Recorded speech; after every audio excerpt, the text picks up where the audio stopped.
Neighbor's Choice. I'm David Gronowski, your host, and welcome to A Neighbor's Choice. We're live, we're across the world. We see you, those of you listening in the Congo or New Zealand. We see our growing presence around the world, and we welcome our radio fans who join us across the Sunshine State on the I-4 corridor. That's from Tampa Bay, Sarasota, Clearwater, St. Pete, every point in between, all the way to the Space Coast in Orlando, Florida. We're happy to have all of you here joining us on FM and AM for another exciting journey.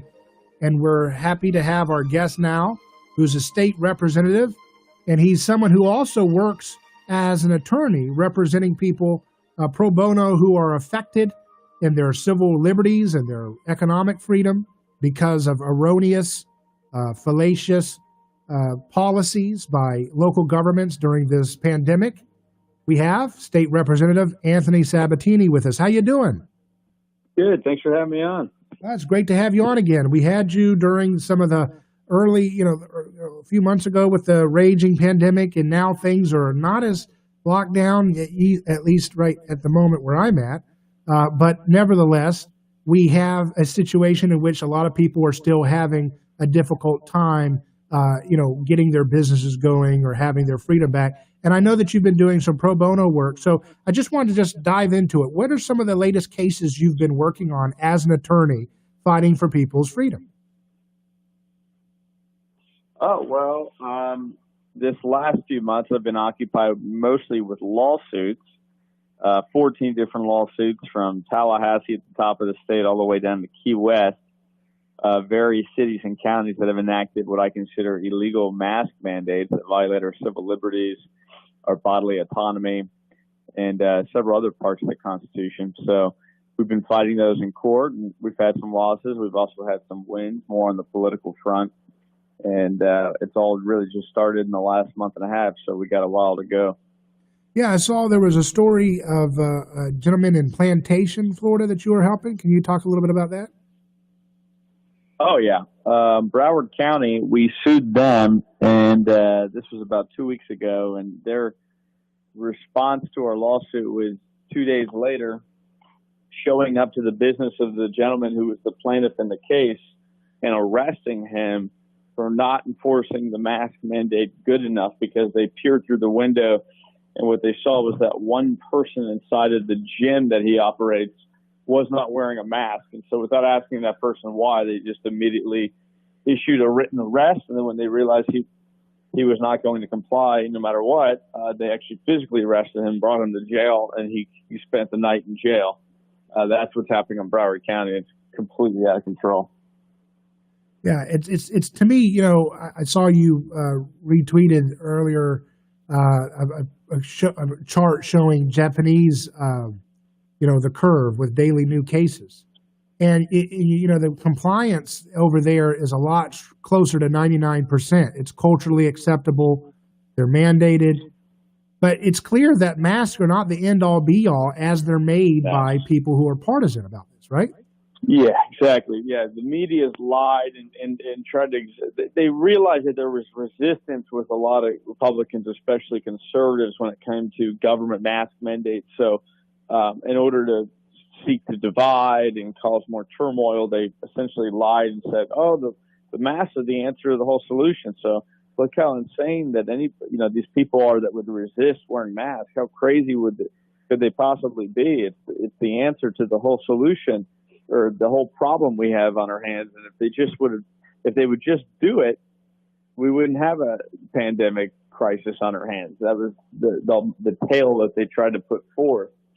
And like you just mentioned, we have a model example in Japan of a country that uses the mask all the time, and it hasn't even brought a small example of the types of results that the media and a lot of people in the bureaucracies have promised it would. So it's, once again, just another good expose of the duplicitous media that we have in this country.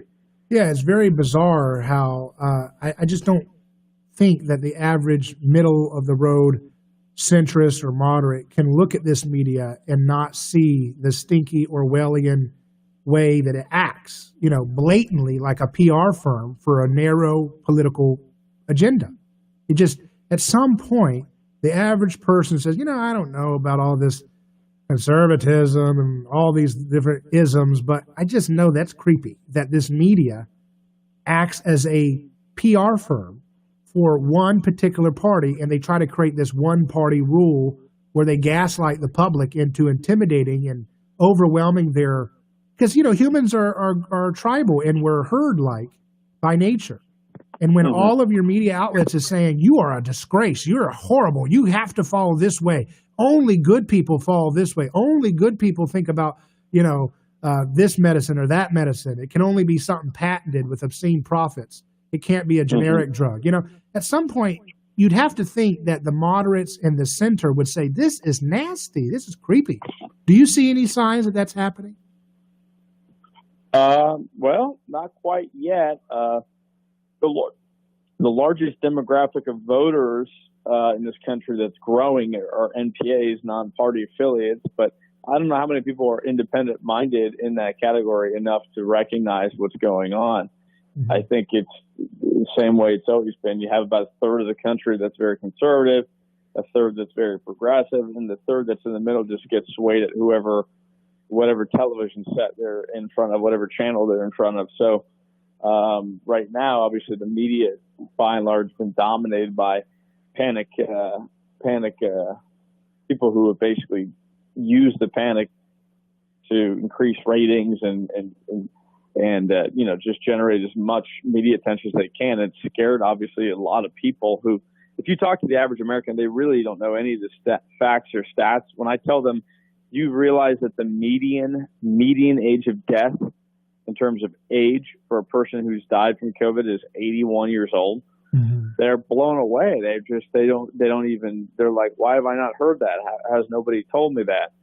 And then I'll tell them, they'll say, well, every country's got the masks. And I said, well, do you know that the Netherlands, Sweden, Finland, Denmark, Norway, and many other countries actually not only don't have the mask, but have pushed people in the direction of not using masks and telling them they shouldn't use the mask because of the amount of misuse of the masks. Mm-hmm. And they're just blown away by that too, because there's no real facts. All this is just emotion and, just cheap imagery to try to scare people on this whole crisis. So, right. Jan online says, thank you for getting the truth out. Antonia says, howdy from Sarasota. We love our Sarasota fans. And I want to go to this story here that I saw about you and a pastor. It's in the Bradenton.com by the Bradenton Herald. Manatee County faces lawsuit from Palmetto pastor, Florida lawmaker over mask mandate. And, you said you had a kind of a rally or something. Can you tell us a little bit about what's going on in that story? Yeah, in a lot of these lawsuits, we have obviously a large group of the population that is against them and wants to make their voices heard. So we actually hold not just the legal press conference when we file the suit, but we'll also hold a rally. And so in this case, we had about 85, maybe 100 people at a rally in front of the Manatee County Courthouse in downtown Bradenton when we filed the lawsuit just yesterday in Manatee County, which makes it a lot more fun, and it really gets the message across that there's a lot of people who are very mad about this very novel and unprecedented government power grab over our bodies and our faces that they're basically conducting right now. Well, how about Polk County? Do you have anything going on over there? We have Lakeland just passed a mask mandate over here in Lakeland, I think, for another month or so. I have to look at the number again, but. Yeah, we're thinking about making that one of our next targets. The truth is, everybody. My goal would be to sue every city and county in the state, since obviously I think it's illegal, unconstitutional. We're at 14 now. I can only move so fast. I really wish there were some other attorneys who could step up and take some of these cases, but unfortunately most are refusing to do so. They don't want anything to do with it. So I seem to be on my own doing all these cases. There is one other good group of attorneys in Palm Beach that handled the Palm Beach case, but except for that one and one other, every other mask mandate lawsuit has been mine, which, like I mentioned, is 14. So hopefully I can get to Lakeland and do that, but it's on the list. Yeah, and can you explain to folks, you're in the state, legislative body. You're a state representative for District Number 32 in Florida. You're a captain for the Florida Army National Guard. But for folks who are saying, well, what's the basis to say that those mask mandates are unconstitutional? Can you explain your case to the average person who may be on the fence about this? Sure. So Florida has a very robust privacy clause. It's a section of Article 1 of the Florida Constitution that basically says every person has the right to be let alone by government, free from government, all government intervention. So basically it creates a higher legal standard for when the government impedes in your privacy. And if you don't have privacy when it comes to the way, over your own body, your own face, what you attach to your face for the majority of the day attached to your body, then I don't know what privacy is. It's one of those things where people think, whoa, you're out in the public, people can see you, so is that privacy? And the truth is, it's about the zone, not just the appearance. So, you own your own body. If you don't have bodily autonomy, if you can't control what's attached to your body and face, then clearly you don't have privacy at all. You're basically giving it up to the public, that decision. So certainly violates the privacy clause. And the judges have been skeptical of holding that because they don't want to rule against the government in any way, shape, or form, which is unfortunate. We also think it's purely an irrational and arbitrary law because the fact that it doesn't bear a significant relationship to the decline or flattening of the curve, the stopping of the spread, or even slowing down of the spread of new cases. So therefore, we think it violates the due process clause because it's purely a rational law. And then, each other case is different. Each depends on the exact written ordinance, but a lot of them, they're written in a really vague way. And if the terms are very vague, and it will end up criminalizing innocent behavior. Like, for example, if you meet one of the exceptions, but it's impossible for a police officer to know if you really are one of the exceptions that's written into the law because it's a very subjective decision or a subjective feeling that he has to discover, then it also violates the due process clause. Mm-hmm. And we do believe that it impedes the religion, the practice of religion and the free exercise of religion. So we think it violates Article 1, Section 3 of the Florida Constitution, which is the religious freedom clause. Yeah, it's something that it touches on a lot of different issues, and it's one of those things where, what would you say to people that say, hey, look, yeah, you might have a technical argument there, but this is, they'll say people are dying. People are dying. We have to do these extraordinary circumstances because, this is a matter of urgency and a great, situation that requires these extraordinary measures. Mm-hmm. Yeah, well, obviously I do believe that the government has a bit more power during a real emergency, but of course this is no longer an emergency. It was an emergency for maybe a month or two, but here we are at the 6-month mark. We have bureaucrats telling us that we have to do this stuff for the next couple of years now. So that's not an emergency. It's just a new form of government public health mitigation. And so that argument really goes out the window. When it comes to people dying, there is no strict relationship between what the government's doing and the decline of the deaths. The government has not been able to curb this virus. Likely they're not going to be able to, even if there was a vaccine. That's a whole nother issue I'm not even wanting to go into yet. But I doubt that anything they've done, even the lockdowns, had the effect they want. The lockdowns actually arguably did nothing at all, or in some cases actually endangered people by making them cram together in what the government considers safer places like your home or, outside of larger open spaces. I mean, for God's sakes, they closed the Florida State Park System. They closed all the big parks and springs and forests in Florida, which is one of the dumbest things I've ever seen any government do. Yeah, so that's what I would tell them: just stop looking to the government to answer every problem, because the truth is their response always makes things worse to begin with. Right. Olaf from Winter Park, Florida, says Rep Sabatini is the best state legislator in Florida. I love that guy. He even knows about Murray Rothbard, so you got a big fan over there in Winter Park. Awesome. Appreciate it. Well, any final, thoughts here about like what can we expect from the legislature? Do you think that Florida's in for a real world of hurt? I know the country at large can see some real downturn. How about Florida? What's your economic prognostication here going into this weird time? I think all the pain of the economy and the economic pain we're going to feel in the recession is the immediate kind. I think that once our politicians get out of the way, government gets out of the way, and just lets things open again, lets people start moving again, you're not going to see an extended recession because there's not really that much uncertainty. We know what's clogging up the machine right now, which is simply all of these eyewash type government precautions that aren't doing anything to stop the spread of the virus, but are doing everything to slow or stop the economy. We're in a pretty serious economic recession right now, but the moment the government gets out of the way, the moment it'll end.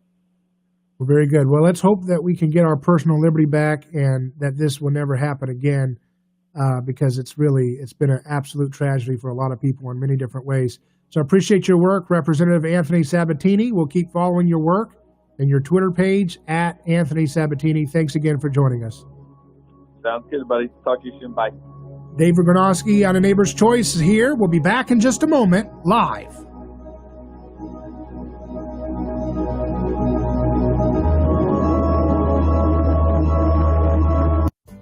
A lawsuit is not something that anyone looks forward to. It's a stressful process. There are attorneys in Tampa Bay that keep clients well informed, creating less stress. That law firm is Catania. Personal injury law is defended with full disclosure. There is no guessing game. If it's an auto accident, medical malpractice, nursing home negligence, unsafe working conditions, or motorcycle accidents, the law firm of Catania will handle the process worry-free from start to finish.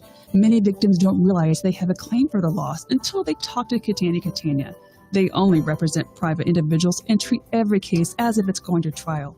Putting families first is more than just a slogan. It's their way of practicing law. It's a commitment to you. Remember, they don't get paid if you don't get paid. So go to Catania.com. Over 28 years in practice. Catania, personal injury, auto, and motorcycle accident attorneys. Catania, putting families first. Office Tampa. Not attorney spokeswoman. I'm attorney Young Kim. The financial problems caused by the coronavirus nightmare are not going away anytime soon. If you are behind on your credit card or mortgage payments, or bill collectors are harassing you, there are ways to get them off your back and legally wipe the slate clean. Call Consumer Law Attorneys at 888-99-FRESH for a free consultation.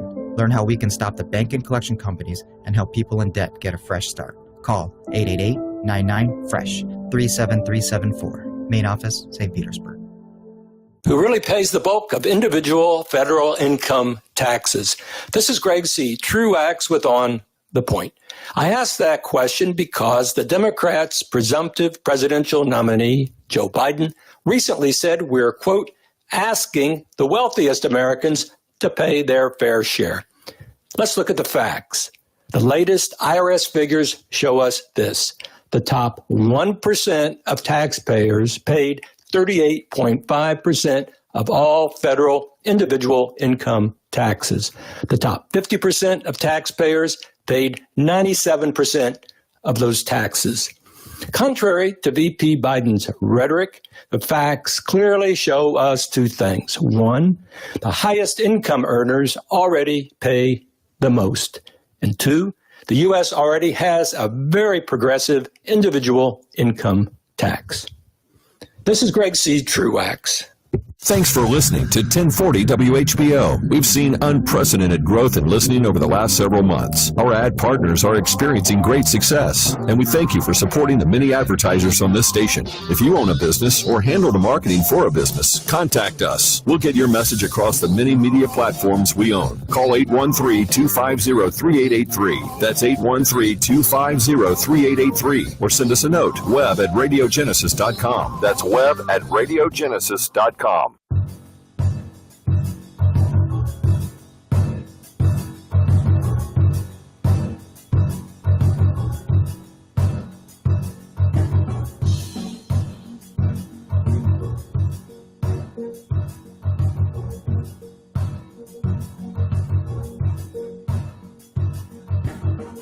So the question is, are we going to trust in violence or are we going to trust in freedom? That's the big choice. I was just listening to that. We had a gentleman in the break there making a point that 1%, the top 1% wealthiest in America pay 38.5% of the personal taxes. Apparently the top 50% pay something like 90% of the taxes, whatever that number is specifically. 90% for the top 50% income earners pay the top 50% income earners pay 90% of the taxes, and the top 1% wealthiest in America pay 38.5% of the personal taxes in America. Now, that is, indicative of the fact that we are really, really, trusting too much in government. I think that this is an example where we need to stop listening to government gaslighters and propagandists and their bigoted, selfish interests of profiting off of our misery and promising to be our savior, and look to ourselves and our neighbors, our families, those we trust, and we know. They know us and we know them. Paying down our personal debts and cutting government. If government does anything, they should be cutting the income tax and payroll taxes and getting off of our backs. And people say, well, who do? You got to raise the taxes on the rich. No, look at the rich. They're already paying that. And if you raise taxes on the rich, you're going to create more stagnation, more degradation, less innovation, less risk taking, less building stuff, less making stuff. And the wealth are going to park their money outside of this country or leave at some point if it becomes too, anti-freedom. The wealthy can do that. They have that kind of freedom that the little guy doesn't.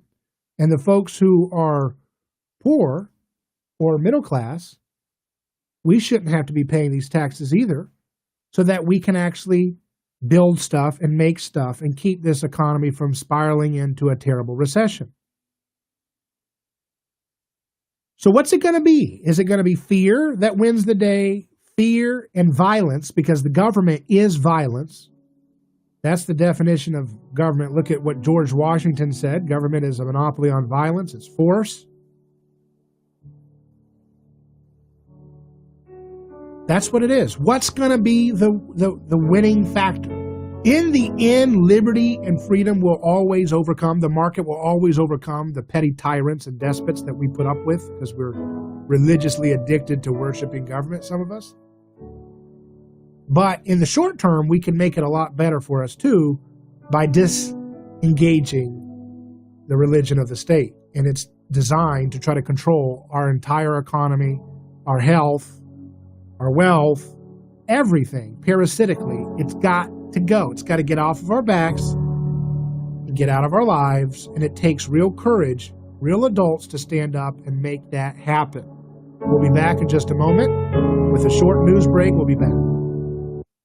Ronald Reagan would turn over in his grave if he saw what's going on today. Crazy things are happening. You cannot be afraid. You've got to stand up for what you believe is right. But one thing is for sure. You can't trust anybody. For talk, news, and information, you can count on us. Enough is enough. I mean, I almost blew a gasket. Good for the country. I know what I'm talking about. A lot of wackos out there. Your connection to talk about it. The all-new News Talk 1040 WHP. They're still talking, but are they getting anywhere? Treasury Secretary Steven Mnuchin told Republican senators that they haven't made any progress yet on a new COVID-19 economic relief bill. He also says that Democrats now want $300 billion for schools. The sticking point is still how much the federal bump up in unemployment benefits should be. Tropical storm Isaias, now blamed on at least 4 deaths. This woman in Cape May, New Jersey, describes how it passed by. Even up on the upstairs of the house, you could feel the whole house shaking. So it was a little scary, but sometimes being in a house gives you that maybe false sense of protection. And the storm still has 65-mile-per-hour winds as it heads out over New England. At least 60 people have been killed in an explosion that flattened most of the buildings in Beirut, Lebanon. The U.S. Embassy warning Americans to stay indoors and to wear masks if they must go out, citing reports of toxic gases from the explosion. Daria Albinger.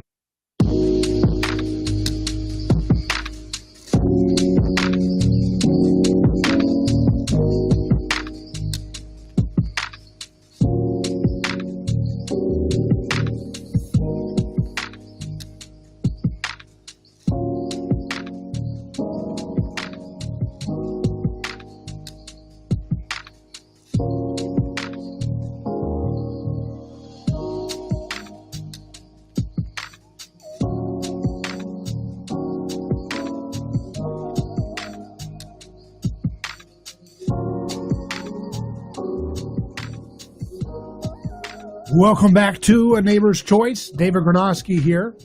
You can email us hello@aneighborschoice.com. That's hello@aneighborschoice.com. Visit our website, aneighborschoice.com, for all of our content. If you miss anything, we've got movie reviews, we've got articles, essays, exclusive online-only interviews. Not everything. It's not just our radio show on there. It's also our podcast, Things Hidden. You never want to miss any of that content because there's nothing like it in media. And we're going to keep putting out great video content, great articles, great radio, great podcasts, the whole full 360 experience. That's what you're going to get on this platform at neighborschoice.com. If you want to join in on the discussion, we've just heard from Representative Anthony Sabatini here in Florida. But we welcome calls or comments from around the country or world. You can call in at 727-587-1040. That's 727-587-1040. And I want to remind people, because it's all about personal freedom. It's all about the respect for the human person that's going to get us to the next level of prosperity for everybody. And that includes solutions for diseases. And I want to give another plug out to the idea that if you are someone who works in a capacity, whether it's in medicine or it's in a entrepreneurial or philanthropic endeavor that supports clinical trials, I would like you to reach out to us, because we have encouraged people around the country to pursue clinical trials using azithromycin as a prophylactic or early treatment for the COVID-19.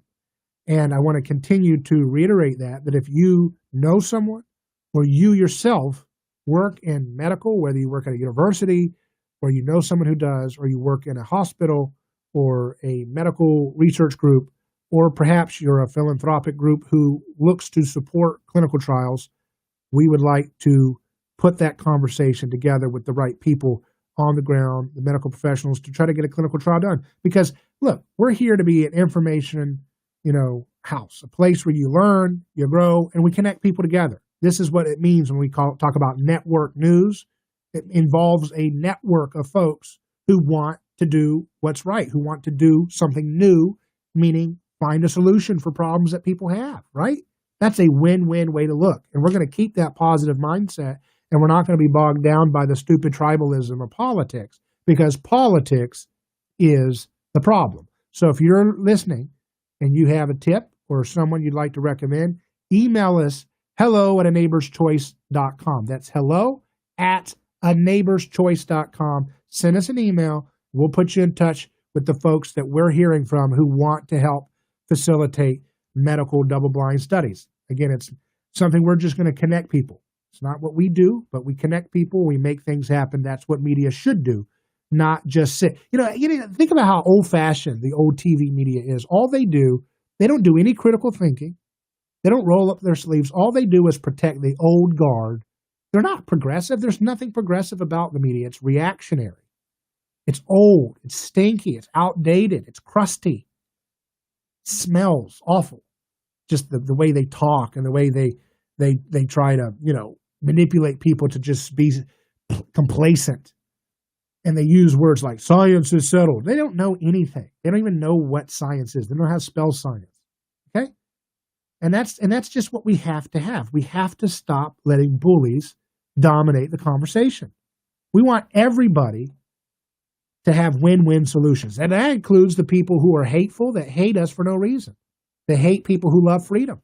Because there's a lot of people who have been Pavlovian conditioned to hate personal freedom on the left and the right.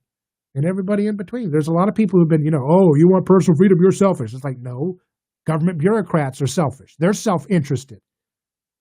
Big unions that siphon tax dollars and parasitically want to have their cake and eat it too for things like school. They want to get a full check, full benefits as a government daycare, but not provide the daycare service that they're really there for.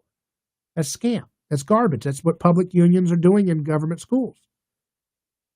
So we ought to be able to have a refund. We ought to be able to get our tax money back and allow us to invest that money into the schools that we want. And then for those who can't afford it, we can create scholarships, and there are scholarships available with companies donating to them to get people who are in low income situations into quality private schooling or homeschooling or co-ops or micro schooling. All that stuff is vital. Vital, folks. It's vital. That's the future right here. These silly little blowhards in the media, the old stinky corporate media, they overplayed their hand. They were so zealous in their short-term thinking. They don't know how to think strategy. So they think only in short-term election cycles.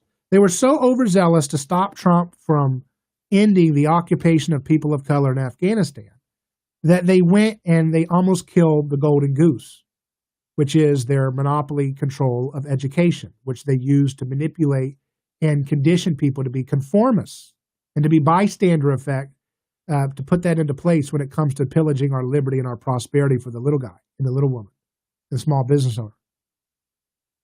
They have almost killed their golden goose that lays their golden eggs, because education monopoly is the lifeblood of this bigoted ideology called political correctness. It requires a monopoly because monopolies keep bad, stinky ideas alive. You see how it works? When you have a monopoly in any service, that's a monopoly in the true sense, which means they're using coercion of the state to prevent entry of competitors. Anywhere you have a monopoly or a cartel, like in media, which is also protected with government regulation, you have the opportunity for stinky, stale, bigoted ideas to last way longer than their natural expiration date would be in a free society. So, for example, why is old, greedy Santa himself, Karl Marx, still something that people think about? What a discredited fool.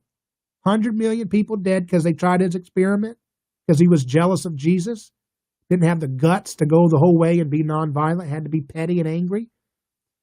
Karl Marx is a jealous little man. That's what he was. Angry and jealous of Jesus' kingdom of heaven project and the influence Jesus had in history. And so folks like him want to be a little guru, and they create their little dumb ideas. And there's some good stuff to it. I'm not going to be a total ideologue about it. There was some real legitimate criticism in some of the things Marx said, but overall, stinky, stupid idea, kills 100 million people when people try to practice his idea in real world. Starvation, children starving in Ukraine because of his dumb idea. And jealous, angry, self-interested bigots implementing the horror of the violent communist ideology in its predation of the poor. And so think about that. The reason why that stinky idea is still around in 2020 AD is because education is monopolized and media is cartelized, right? You go to universities, most universities are funded by, government, credit markets where they pump in these loans with these little different incentives and tax dollars, state level, federal grants. So there's so much monopoly coercion in the field of education from childhood into college years that it is why we're not getting the vital, fresh ideas like, we would if we had a free society based on nonviolent, voluntary interactions. That's what a market, they call it a market, try to denigrate it. It's just a free society. It's just you and I choosing to pursue the things that we want to pursue without the threat of violence initiating onto our choice process. Simple. It's what America is best at, is that when we do Americana, it's all about individual liberty, not individualism where you just are an island unto yourself. No. Individual personal liberty goes hand in hand with a family-friendly cultural society, a cultural value, right? So that's what, we're going to continue to encourage on A Neighbor's Choice, is a march away from monopoly situations. And the biggest, nastiest monopoly we have, in my opinion, starts in our education system. We got to vote with our feet in our pocketbook. Vote with our feet. Vote with our pocketbook, and let's get out. Let's demand our taxes back, and let's start chiseling away as best we can, because once families see the qualitative difference that their children will get in micro schools, home schools, and private schools, by and large, not everything's perfect. There's bad apples everywhere. But once they see the qualitative difference and the quantum leap in quality and learning and empowerment of their children in the world of freedom, they won't want to go back to the ugly, nasty monopoly way of doing education. That does not mean, because we have to be mindful of the binary trap of thinking that so many folks get caught up in binary thinking. Oh, you're criticizing public school, therefore you hate public school. No. There are wonderful people who teach at public school. And those excellent teachers will get better pay if we break the monopoly of public unions and public school, holding us back and propping up stinky old ideas like warmed over Marxism or critical theory from Foucault, and all these folks are yesterday's news. And the only way yesterday's news can have a chance in today's news is the perpetuation of the monopoly of education and also media. And that's another thing. But it first starts with education.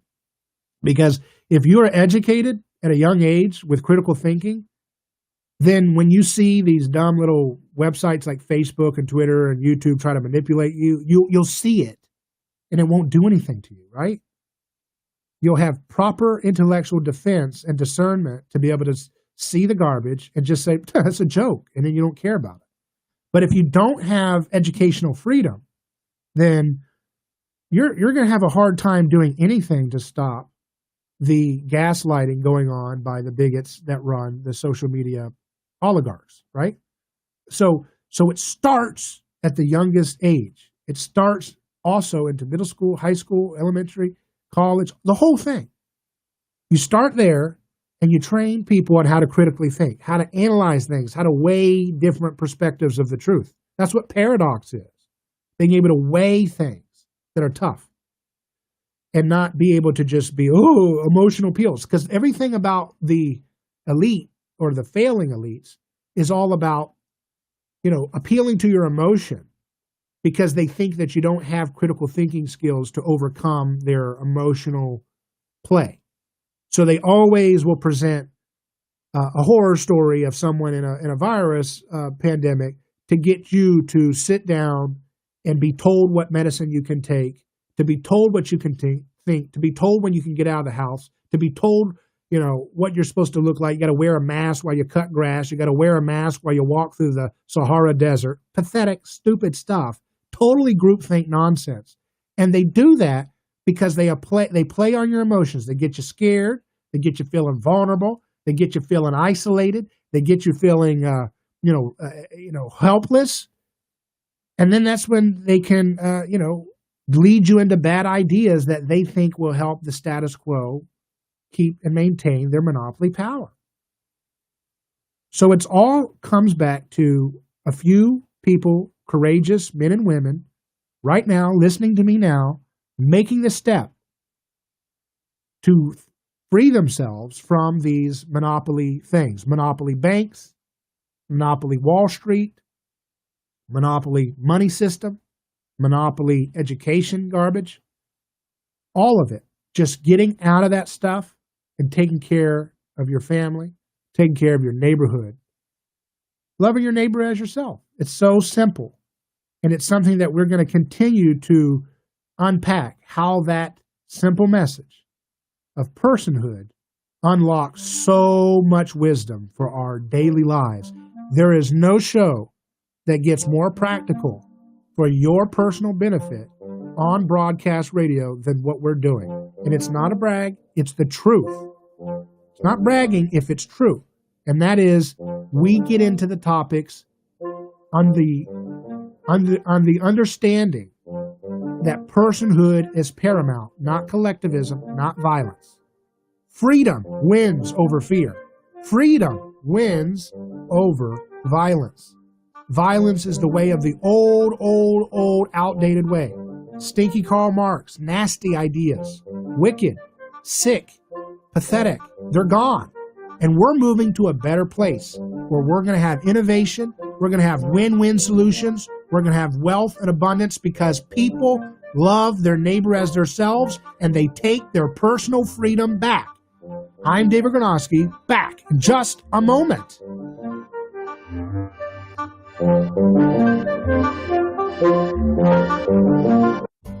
A lawsuit is not something that anyone looks forward to. It's a stressful process. There are attorneys in Tampa Bay that keep clients well informed, creating less stress. That law firm is Catania.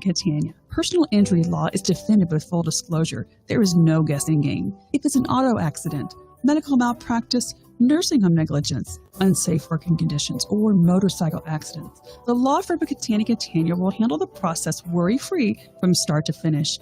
Many victims don't realize they have a claim for their loss until they talk to Catania. They only represent private individuals and treat every case as if it's going to trial. Putting families first is more than just a slogan. It's their way of practicing law. It's a commitment to you. Remember, they don't get paid if you don't get paid. So go to Catania.com. Over 28 years in practice. Catania, personal injury, auto, and motorcycle accident attorneys. Catania, putting families first. Office Tampa. Not attorney spokeswoman.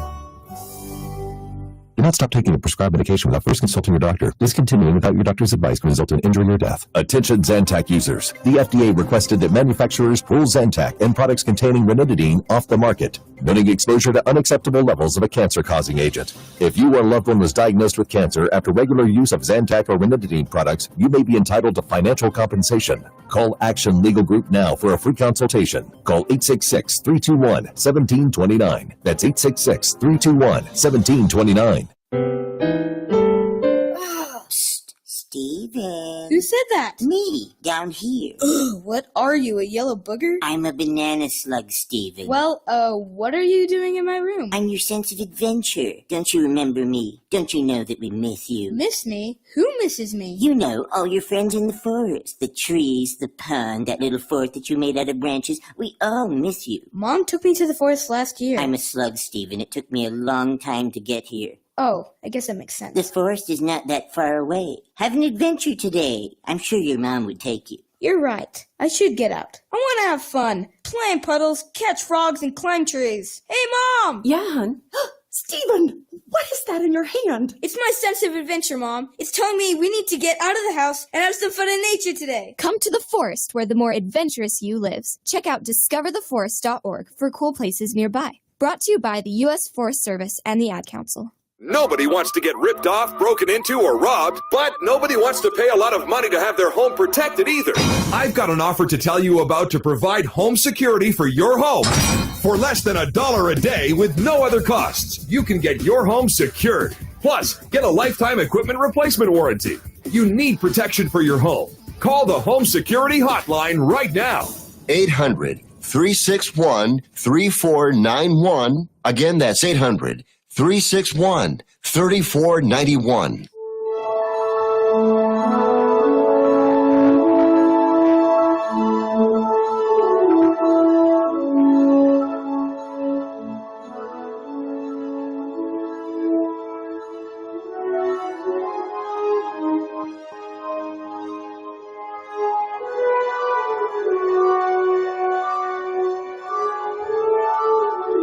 So, the choice is up to us, my friends. We're going to say it again. We're going to explore that choice over and over again.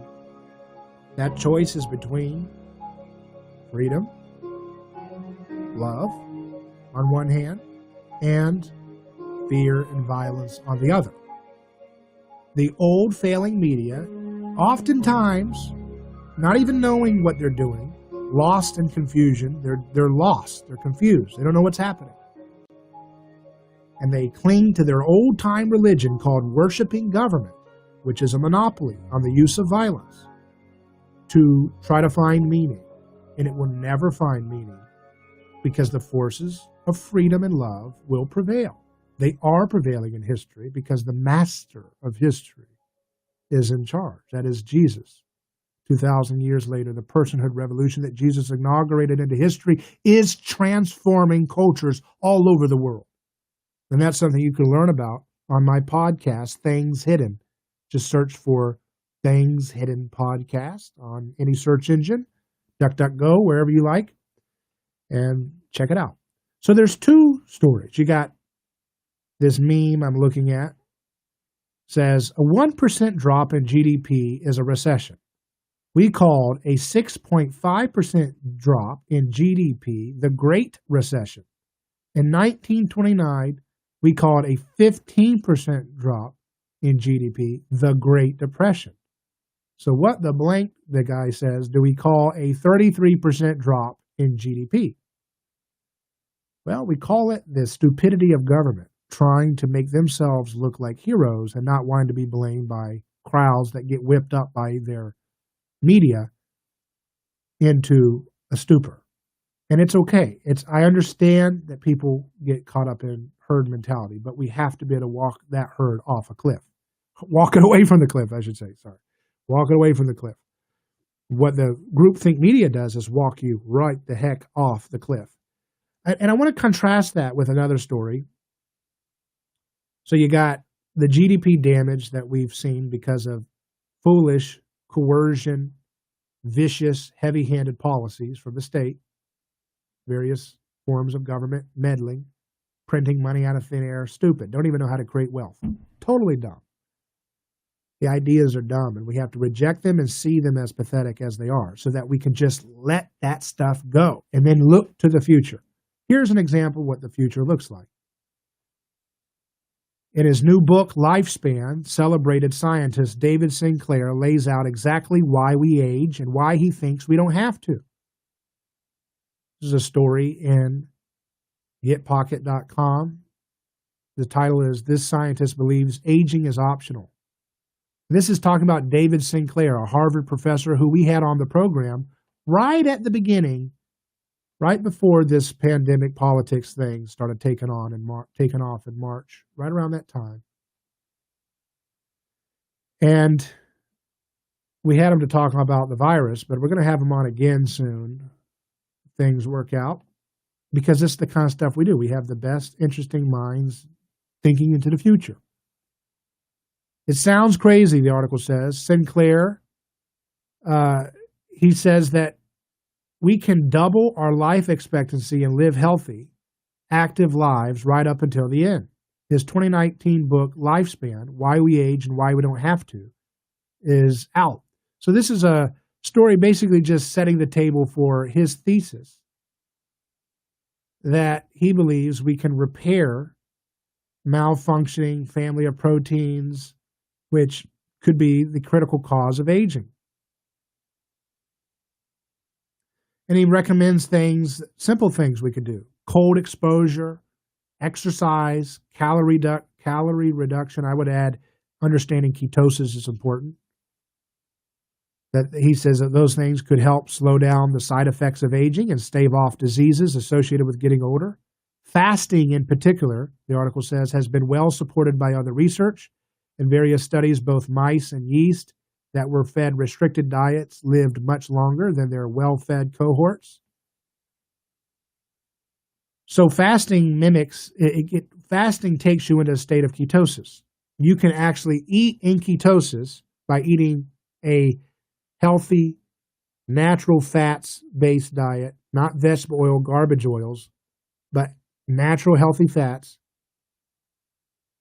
low carb, high fat, moderate protein, whatever. There's various ways to fit it based on your particular needs that a medical professional can help guide you towards this if they understand how the body works nutritionally. So you can be in a state of ketosis, which is similar to the fasting state, which has a tremendous anti-aging effect that we're just now starting to learn about. The article says longevity science is a bit like the Wild West. The rules aren't quite established. The research is exciting, but human clinical trials haven't found anything definitive just yet. throughout the field, there's an uncomfortable relationship between privately owned companies, researchers, and even research institutes like Harvard. So Sinclair points to a biomarker test by a company called Inside Tracker as proof of his own reduced biological age, but he is also an investor in that company. He is listed as an inventor on a patent held by an NAD booster that's on the market right now too. So, you have to have discretion when you have something new. But I can tell you this, my friends, that if you had more freedom in the field of education, whether it's kids or into college, if you broke up those monopolies, those old, outdated, bigoted monopolies driven by greed and self-interest, you would open up the cultural conditions by which we could find the truth much faster. Because when you have multiple different players putting their minds to solving a problem, you can find the solution faster than one monopoly bureaucracy. And right now, our best and brightest in academics are often stuck into the groupthink of a monopoly university system that's based on monopoly government handouts and taxes and subsidies and all that whole complex that they use. And it's so hard to really break through those great things like expanding radical life extension by reversing the effects of aging on our bodies, understanding the information and the things that we can do, simple little things to stay healthy, not just for new viruses that come and go, which is a normal process of living in human existence, but also having a big, bold vision of the future where we can knock out these diseases like cancer and diabetes and these terrible diseases that affect us, that we're scared of, that affect our families. We don't have to live in those fears. We can have liberty from that fear in our minds and in our reality. Isn't that wonderful what we have? But we have to get to work. We have to throw off the yoke of government monopoly education in our kids' high school, in our colleges, think for ourselves, stay out of debt, stay out of the food pyramid, and get to work making our lives better than ever, and then serving our neighbors for those in need. Maybe there's someone right now who needs some help financially. Help them out. Maybe you can help cut the grass for that elderly lady who can't move and has a hard time. Maybe you can find ways to make the world better, and in the meantime, use your voice in the civic square of your communities to sow positivity, to sow solving problems, to honoring and loving your neighbor as you would like to be treated yourself. I'm David Bernowski. It's time for us to continue to fight on. I've appreciated this time with you. Email me, hello@aneighborschoice.com. We'll talk soon. Godspeed.